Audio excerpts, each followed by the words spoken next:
দেখুন, গতকাল কলকাতা হাইকোর্ট চত্বরে একটা ভয়ঙ্কর ঘটনা ঘটেছে। তৃণমূল কংগ্রেস এই মুহূর্তে কার্যত, আপনি যদি সাংসদের দিক থেকে বিচার করেন তাহলে সংখ্যাটা 8-এর কাছাকাছি, আর যদি আপনি বিধানসভার দিক থেকে বিধায়কদের বিচার করেন তাহলে কিন্তু সংখ্যাটা মাত্র ওই 15-20-র কাছাকাছি হবে। কিন্তু হলে হবে কি, এখনো পর্যন্ত তৃণমূল কংগ্রেস তাদের এই যে নিভু নিভু অবস্থাতেও তাদের অস্তিত্বের জানান দিয়ে যাচ্ছে। আপনাদের যে গল্পটা আজকে শোনাবো, যদি গতকালের ঘটনা না শুনে থাকেন তাহলে আজকে সবার শোনাটা প্রয়োজন। তার কারণ আপনারা বুঝতে পারবেন, তৃণমূল কংগ্রেস বা এই সমস্ত রাজনৈতিক দলগুলো এরা কোনো রাজনৈতিক দল নয়, এরা হচ্ছে একটা মতবাদ, এবং এই মতবাদটা হচ্ছে গণতন্ত্র বিরোধী, এবং এরা ওই মাওবাদী যেমন কোনো রাজনৈতিক দল নয়, মাওবাদী হচ্ছে একটা মতবাদ। এই তৃণমূল কংগ্রেসও সেরকম একটা মতবাদ। কেন এত বড় কথা বললাম, আজকের পর্বটা শুনে দেখুন। কলকাতা হাইকোর্ট চত্বরে গতকাল যা ঘটনা ঘটলো, মাথায় রাখবেন এখন তৃণমূলের সরকার নেই, তা সত্ত্বেও যে ঘটনা ঘটলো সেটা নিশ্চিতভাবে বলা যায় যে এখনো পর্যন্ত নিবু নিবু হলেও তৃণমূল কংগ্রেসের ওই যে নোক দাঁত হাত এই সমস্ত যে ছিল তাদের, সেগুলো এখনো পর্যন্ত বেশ অ্যাক্টিভই রয়েছে। শোনাবো আজকে আপনাদের সামনে। নমস্কার, ওয়েলকাম টু সিম্পল এসজেবিসি। আপনাদের সকলকে স্বাগত জানিয়ে শুরু করছে অত্যন্ত গুরুত্বপূর্ণ একটি পর্ব। দমকল মন্ত্রী সুজিত বোস, তিনি এই মুহূর্তে কোন রাজনৈতিক দলে সেটা জানার অপেক্ষা নেই, উপায়ও নেই। তার কারণ হচ্ছে তিনি এই মুহূর্তে কেন্দ্রীয় তদন্তকারী সংস্থার মামলায় গ্রেপ্তার হয়ে রয়েছেন। তার বিরুদ্ধে মারাত্মক মারাত্মক সমস্ত অভিযোগ ছিল, তার মধ্যে সবথেকে বড় অভিযোগ পুরসভা নিয়োগ সংক্রান্ত দুর্নীতি। এবং প্রথমে জানা যাচ্ছিল যে 150 জন তিনি যারা চাকরির ক্যান্ডিডেট ছিলেন না তাদেরকে চাকরির ব্যবস্থা করে দিয়েছিলেন। কোথাও 6 লাখ থেকে 8 লাখ টাকার মতো তিনি পার ক্যান্ডিডেট পিছু নিয়েছিলেন। পরে সংখ্যাটা শোনা যায় সেটা 350-রও বেশি, যদিও কনফার্মেশন এখনো পর্যন্ত নেই, কিন্তু শোনা গিয়েছিল যে সংখ্যাটা 350-রও বেশি, যেখানে তিনি 6 লাখ থেকে 8 লাখ পর্যন্ত নিয়েছিলেন, এবং একটা রেট চার্টও নাকি বাঁধা হয়েছিল, সেটা আপনারা জানেন। এবং সুজিত বসুর এই কাণ্ড কারখানায় তাকে যখন জিজ্ঞাসাবাদ করা হয়, জিজ্ঞাসাবাদ করার পর তাকে যখন গ্রেপ্তার করা হয়, তারপরে সেই নিয়ে যখন মামলা মোকদ্দমা চলে, সুজিত বসু এখন সেই মামলা থেকে বাঁচার জন্য তিনি জামিনের আবেদন করেছিলেন। এই জামিনের আবেদন করে গতকাল কলকাতা হাইকোর্টে একটা মারাত্মক ঘটনা ঘটেছে। তার এই মামলাটার শুনানি হচ্ছিল শুভ্রা ঘোষের এজলাসে, মাননীয় বিচারপতি শুভ্রা ঘোষের এজলাসে এই মামলাটা শুনানি হচ্ছিল, এবং এই তার জামিন সংক্রান্ত মামলার শুনানি। এবং তার এই জামিন সংক্রান্ত মামলার এই শুনানিতে শুভ্রা ঘোষের এজলাসে শুনানি পর্বও শেষ হয়ে যায়, শুধুমাত্র বাকি ছিল রায়দান। অর্থাৎ এই সপ্তাহে যে কোনো দিন হয়তো রায়দান ঘোষণা হতে পারত, কিন্তু তার আগে গতদিন মন্ত্রীর একজন আইনজীবী, যিনি লড়ছিলেন মন্ত্রীদের মধ্যে যে কজন আইনজীবী মাননীয় বিচারপতি শুভ্রা ঘোষের এজলাসে লড়ছিলেন, তাদের মধ্যে কোনো এক আইনজীবী, মারাত্মক অভিযোগ, তিনি নাকি শুভ্রা ঘোষের তার চেম্বারে যান, এবং সেখানে গিয়ে শুভ্রা ঘোষকে দেখতে না পেয়ে শুভ্রা ঘোষের সচিবের কাছ থেকে বলেন যে তার মামলা সংক্রান্ত ফাইলগুলো তার হাতে ট্রান্সফার করতে। এবং এইটা জানার পর মাননীয় বিচারপতি শুভ্রা ঘোষ এই মামলা থেকে সরে দাঁড়ালেন। বিচারপতি, ভারপ্রাপ্ত প্রধান বিচারপতি তপব্রত চট্টোপাধ্যায়কে লিখে জানালেন যে এই মামলা থেকে আমি সরে দাঁড়ালাম। এখানে আপনাদের অনেকেরই প্রশ্ন থাকবে যে হঠাৎ করে বিচারপতি সরে দাঁড়ালেন কেন, তাহলে কি চাপে, ভয় পেয়ে? না, বিচারপতি সরে দাঁড়ালেন তার স্বচ্ছতা বজায় রাখার জন্য। কেন না, এই যে সুজিত বসুর যে সমস্ত ফাইলগুলো চাওয়া হয়েছিল একজন আইনজীবী তার এজলাসে গিয়ে, বিচারপতির এজলাসে গিয়ে যে ফাইলগুলো চেয়েছিলেন, সেই ফাইলগুলো বিচারপতি তার সচিব দাবি করছেন যে সেই ফাইল তারা দেননি। কিন্তু প্রশ্ন হচ্ছে, স্বচ্ছতার জন্য বিচারপতি ছেড়ে দিয়েছেন, কারণ কারোর মনে সন্দেহ থাকতেই পারে যে যারা উল্টো দিকে রয়েছেন যে পার্টি, তারা সন্দেহ প্রকাশ করতেই পারেন যে না, কিছু ফাইল তাহলে লিক হয়েছিল, কিছু ফাইল তারা নিয়ে চলে গেছিল। সেই কারণে স্বচ্ছতা বজায় রাখার জন্য মামলাটি ছেড়ে দিয়ে তিনি এটা নিয়ে যথেষ্ট বিরক্তি প্রকাশ করে ভারপ্রাপ্ত বিচারপতির কাছে পৌঁছে দিয়েছেন। এখন প্রশ্ন হচ্ছে, আমি বারবার বলেছিলাম যে এটা সত্যি কথা যে আমাদের high court, supreme court, district court এদের রায়ের সমালোচনা করতে পারি, কোর্টের সমালোচনা আমরা করতে পারি না, এবং এটাই নীতি রীতি হওয়া উচিত। তবে আমি এই প্রসঙ্গে বলেছিলাম যে কোর্টের সমালোচনা কোর্টের নিজেদেরই করা উচিত। আজকে এই ঘটনায় যে আইনজীবী তিনি গিয়েছিলেন, মাননীয় বলে লাভ নেই, প্রাক্তন দুর্নীতিবাজ দমকল মন্ত্রীর যে আইনজীবী গিয়েছিলেন শুভ্রা ঘোষের এজলাসে, সেই আইনজীবীর বিরুদ্ধে কি ব্যবস্থা নেওয়া হচ্ছে? আমার ধারণা হয়তো কোনো ব্যবস্থাই নেওয়া হবে না। এটাই আমাদের সবথেকে দুর্ভাগ্যজনক বিষয়, এবং সেই কারণেই এই ধরনের ঘটনার রিপিটেশন আমরা বারবার দেখতে পাই। তৃণমূল কংগ্রেসের আজকে অনেকগুলো ছোট ছোট ঘটনা বলে দিই। তৃণমূল কংগ্রেসের এক সাংসদ মোহ মৈত্র, তাকে কৃষ্ণনগর থানায় বারবার সমন করা হয়েছিল সশরীরে হাজিরা দেওয়ার জন্য, তিনি হাজিরা দেননি। তার বিরুদ্ধে গ্রেপ্তারি পরোয়ানা জারি হয়েছে। গ্রেপ্তার হবেন কি সাংসদ? দেখুন, উত্তর বোধহয় আমার আপনার কাছে রয়েছে, সম্ভবত গ্রেপ্তার হবেন না। কোনো না কোনো ফাঁক দিয়ে তারা বেরিয়ে যাবেন। একটা সাধারণ মানুষের পক্ষে এই বেরিয়ে যাওয়াটা সম্ভব নয়, কিন্তু তিনি কোনো না কোনো ফাঁক বলে ডেফিনেটলি বেরিয়ে যাবেন। তিনি, তার বিরুদ্ধে মারাত্মক অভিযোগ যে অপারেশন সিন্দুরের সময় আমাদের সেনাবাহিনীর বিরুদ্ধে মারাত্মক কটূক্তি করেছিলেন, দেশের স্বরাষ্ট্রমন্ত্রী সম্পর্কে অভব্য কথা বলেছিলেন, এমনকি ধর্ম সম্পর্কে, তুলসীমালা এবং হিজাব সম্পর্কে খুবই অপমানজনক কথা বলেছিলেন। এই এত কিছুর একটা মামলা যখন চলছিল, তাকে বারবার হাজিরা দেওয়ার কথা বলা হয়েছিল। তিনি সুপ্রিম কোর্টে চলে গিয়েছিলেন যে ডিম ছড়া হবে, সেই কারণে তিনি হাজিরা দিতে পারছেন না। পরে সুপ্রিম কোর্ট বলেছিল আপনি রাজনীতিতে এসেছেন, আমাদের দেশের যারা স্বাধীনতা সংগ্রামী ছিল তারা বুকে গুলি খেয়েছে, আর আপনি ডিমের হয়ে সশরীরে হাজিরা দিতে পারছেন না। তাকে নির্দেশ দেওয়া হয়েছিল, তার সত্ত্বেও তিনি যাননি এবং তার বিরুদ্ধে গ্রেপ্তারি পরোয়ানা জারি হয়েছে। আমি ট্রেন্ডটা বোঝানোর চেষ্টা করছি যে তৃণমূল কংগ্রেসের নেতৃত্ব, প্রথমে বললাম না যে তৃণমূল একটা মতবাদ, তৃণমূল কোনো দল নয়। তৃণমূলের মতবাদ হচ্ছে আমাদের সংবিধানগুলোকে না মানা। তার আরো দুটো উদাহরণ দেবো আজকে আপনাদের সামনে। শুভেন্দু অধিকারী যখন বিরোধী দলনেতা ছিলেন, যখন রক্ষা কবচ পেয়েছিলেন, তা নিয়ে কি তীব্র কুৎসিত ভাষায় অভিষেক বন্দ্যোপাধ্যায় বিচারপতিদের একাংশকে বিজেপির বিচারপতি বা বিজেপিদের হয়ে কাজ করছে বলে পরিষ্কারভাবে উল্লেখ করেছিলেন। অভিষেক বন্দ্যোপাধ্যায়ের কেশাগ্র স্পর্শ করতে পারেনি কেউ, কিন্তু আপনি করে দেখুন, পুলিশ আপনার বাড়িতে চলে যাবে, আপনার বিরুদ্ধে মামলা হবে, আপনার হাজতবাস হয়ে যাবে। আমি শোনাবো অভিষেক বন্দ্যোপাধ্যায়ের পুরনো একটি বক্তব্য। এই সমাজ বিরোধীগুলোকে যেভাবে প্রোটেকশন দিয়ে হাইকোর্ট,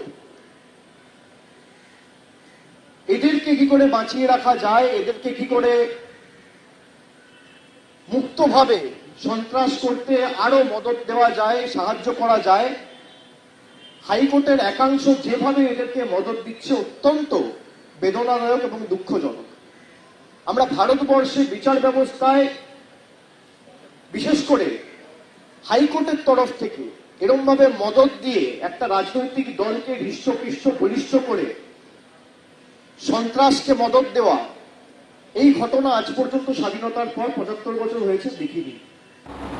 শুনলেন, এইরকম ছিল তার দাম্ভিকতা। আজকে বলতে পারবেন এই অভিষেক বন্দ্যোপাধ্যায় এই বক্তব্য সম্ভবত আজকেও বলতে পারেন। তারা রাজনীতিবিদ হলে হয়তো সব করা যায়, যেটা সাধারণ মানুষ হলে আপনাকে সমস্ত নিয়ম কানুন মেনে চলতে হবে। দেশের নিয়ম কানুন সমস্ত সাধারণ মানুষের জন্য।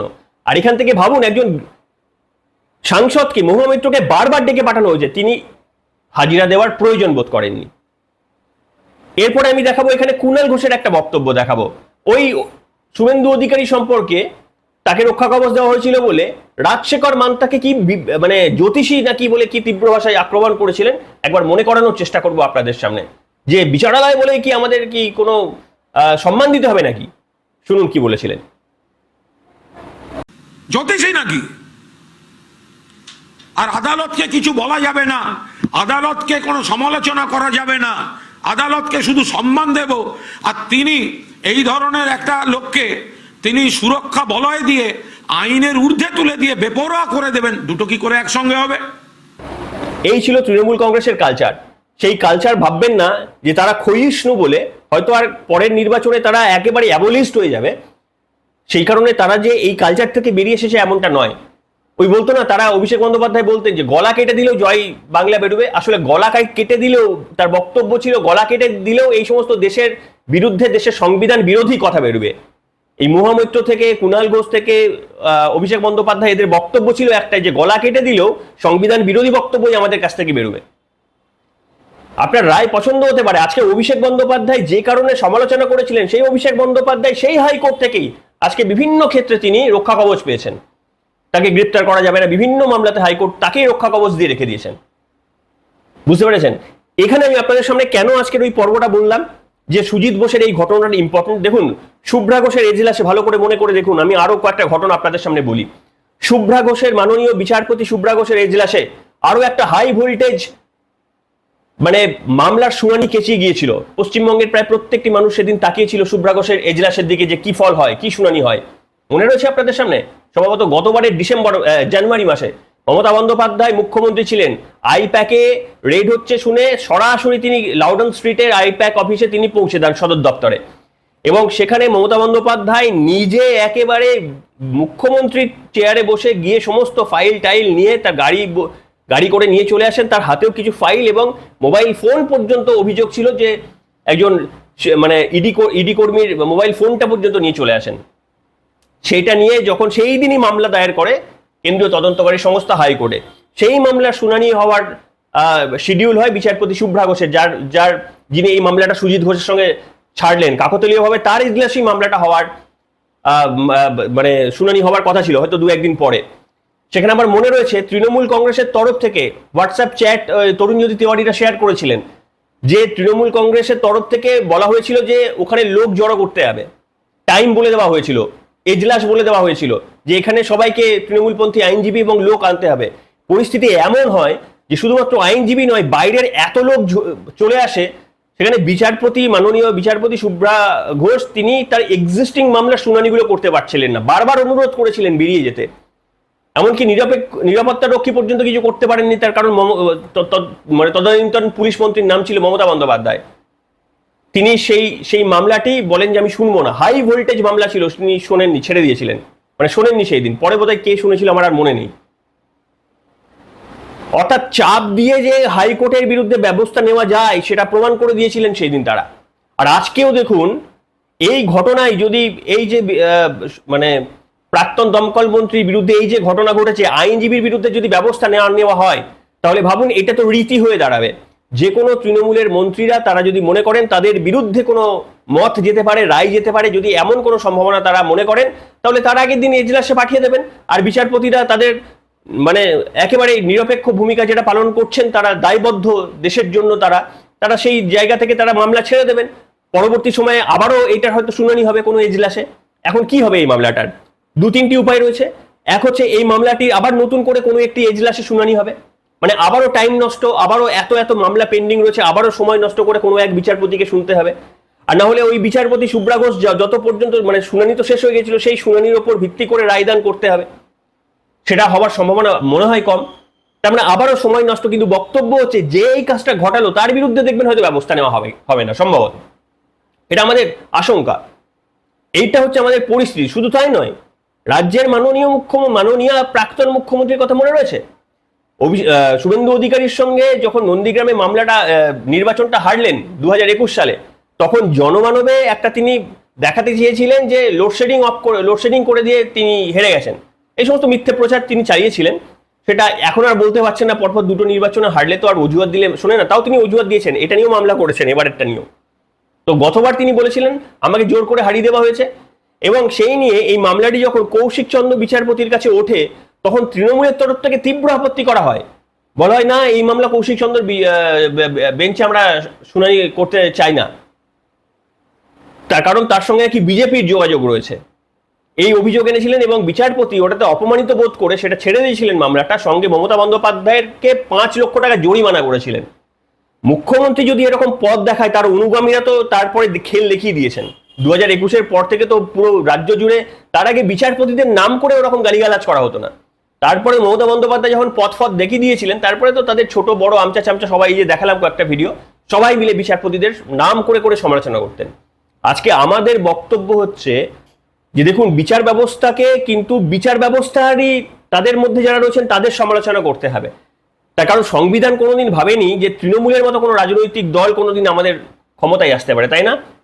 যেখানে রাজ্য সরকার মমতা বন্দ্যোপাধ্যায় জটদর চালাতেন তার থেকে বেশি চালাতো কলকাতা হাইকোর্ট। ম্যাক্সিমাম মামলাগুলো সবকিছু কলকাতা হাইকোর্টের সিদ্ধান্তে হতো।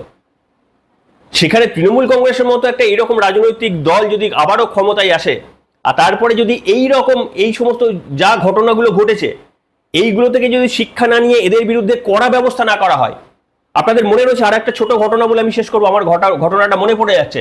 ডায়মন্ড হারবারের কোনো ডিস্ট্রিক্ট কোর্ট সম্ভবত, সেখানে 3 বিচারপতি মারাত্মক অভিযোগ করেছিলেন যে রায় পছন্দ হয়নি, সেই কারণে 2-1 আগন্তুক তাদের বাসভবনে রাতে ঢোকার চেষ্টা করে। একজন পুলিশ কনস্টেবলও নাকি তাদেরকে সাহায্য করেছিলেন। হই পড়ে গিয়েছিল ডায়মন্ড হারবারের এই ঘটনায়। 3 বিচারপতি তারপরে হাইকোর্টের রেজিস্ট্রারকে সমস্ত ঘটনা লিখিতভাবে বিবৃতি করে জানান। জানি না তারপরে কি ঘটনা ঘটেছে। দেখুন, একের পর এক ঘটনা যেমনি এই মারাত্মক ভয়ানক অগ্নিকাণ্ড ঘটে যাচ্ছে, সেখানে যেমন সত্যি কোনো ব্যবস্থা নিচ্ছে না কোনো সরকারি পরিবর্তন হওয়ার পরেও, ঠিক তেমনি আবার এই কলকাতা হাইকোর্ট বা বিভিন্ন কোর্টে এই প্রভাব খাটিয়ে যারা কিছু করার চেষ্টা করছেন এবং যারা কোনো না কোনোভাবে ফায়দা পেয়ে যাচ্ছেন, এর বিরুদ্ধে কিন্তু আমাদের বিচারালয়দের তাদেরই সিদ্ধান্ত নিতে হবে। কারণ রাজনৈতিক দল যদি মমতা বন্দ্যোপাধ্যায়ের মতো এরকম রাজনৈতিক দল ক্ষমতায় আসে, তাহলে ওই এতটা নিরপেক্ষ তো ডেফিনেটলি এতটা ঝাঁঝিন একটা হচ্ছে শুনানি, ঠিক আছে যদি ওরা আসে আমি তাহলে মামলা ছেড়ে দেবো, এরকম ভাবে যদি হয় তাহলে এরাই সেটা চাইছে। এরা এক্স্যাক্টলি ওটাই চেয়েছিল, যেটা বিচারপতি হয়তো করতে নিরপেক্ষতার জন্য মানুষের সামনে করতে তিনি বাধ্য হলেন, এরা ওটাই চেয়েছিল। তাই কোনো না কোনো ভাবে এদের ট্র্যাপে আমরা পড়ে যাচ্ছি না তো। আমাদের বিচার ব্যবস্থার সমালোচনা তো আমরা করতে পারি না, কিন্তু তাদের সমালোচনা তাদের নিজেদের করে তাদের সিদ্ধান্ত বার করতে হবে যে তাহলে কি আমাদের আরো অন্য কোনো পথ বিবেচনা করা উচিত, এদের বিরুদ্ধে কি কঠোর থেকে কঠোরতর পদক্ষেপ করা উচিত। আর আমি এখানে প্রশ্ন তুলবো, কেন নিরাপত্তা জোরদার করা হচ্ছে না? তৃণমূল কংগ্রেস কিন্তু এখনো বিষহীন নয়, তারা ক্ষমতাহীন হতে পারে কিন্তু তারা এখনো বিষহীন নয়।